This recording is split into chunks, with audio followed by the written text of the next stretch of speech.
টানা বৃষ্টিতে বিপর্যস্ত উত্তরবঙ্গ। অবনতি হচ্ছে বন্যা পরিস্থিতির। ভাসছে আলিপুরদুয়ার, জলপাইগুড়ির বিস্তীর্ণ এলাকা। মহানন্দার জলে প্লাবিত উত্তর দিনাজপুরের গোয়ালপুকুর। বানভাসী ছবি পাশের রাজ্য অসমেও। এ পর্যন্ত 12 জনের মৃত্যু হয়েছে বলে জানিয়েছেন মুখ্যমন্ত্রী সর্বানন্দ সোনোয়াল।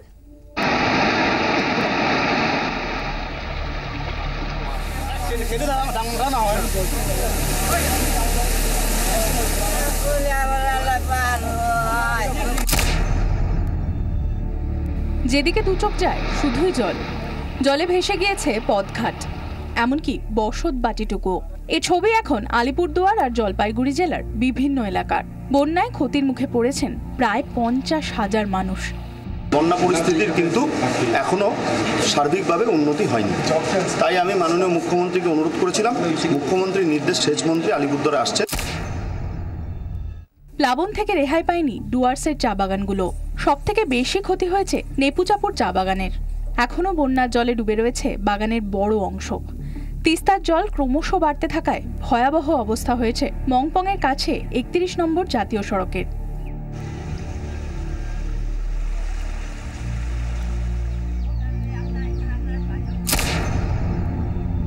প্রতি মুহূর্তে বাড়ছে মহানন্দার জল। ইতিমধ্যেই প্লাবিত গোয়ালপুকুর 2 নম্বর ব্লক। ঘর ছেড়ে ত্রাণ শিবিরে আশ্রয় নিয়েছেন বহু মানুষ।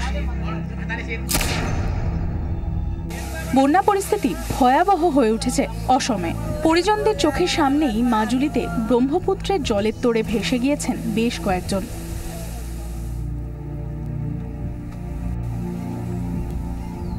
প্লাবিত কাজিরাঙ্গার জঙ্গলও। জলে ডুবে মৃত্যু হয়েছে 2টি গন্ডারের। হাইওয়ে পেরোতে গিয়ে গাড়ি চাপা পড়ে মৃত্যু হয়েছে 5টি হরিণের।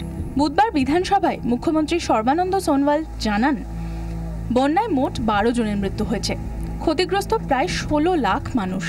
মৃতদের পরিবার পিছু 4 লক্ষ টাকা ক্ষতিপূরণ ঘোষণা করেছে অসম সরকার। ব্যুরো রিপোর্ট, 24 ঘন্টা।